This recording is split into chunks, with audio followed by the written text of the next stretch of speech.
ang mga Diyos-Diyusan ng Babilonya.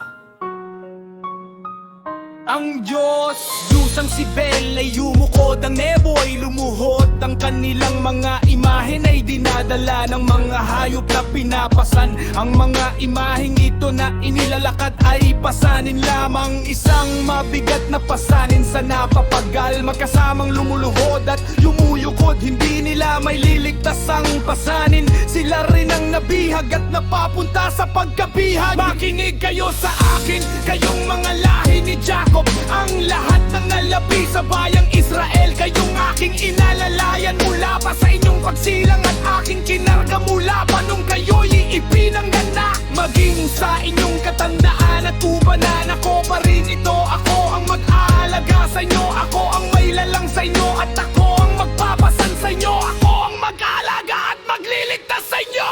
Kaniyo ninyo ako ihahambing o itutumbas.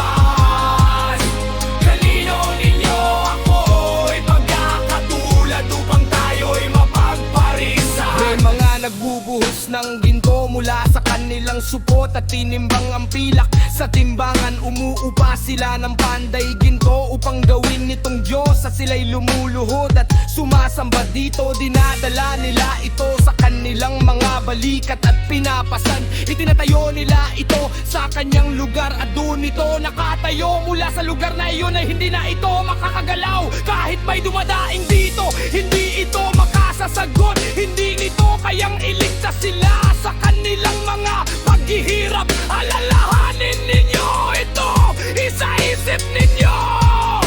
Pagbulay-bulayan ninyo ito, kayong mga mapaghimagsik. Alalahanin ninyo ang mga pangyayari nung araw, ang mga bayari noong unang panahon. Ako ang yaha at wala nang iba. Ako ang lalay at walang katulad ko.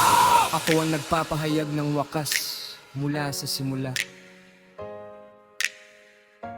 Mula pa noong unang panahon ng mga bagay na hindi pa nangyayari, aking sinasabi, magtatagumpay ang aking layunin at totongkit ko ang lahat ng aking kalooban. Mula sa silangan, isisilbi ko ang isang ibong mandaragit mula sa malayong lupain. Ang isang lalaking tutupat sa aking layunin. Ang aking sinabi ay aking isa sa katuparan. Ang aking binalak ay aking gagawin.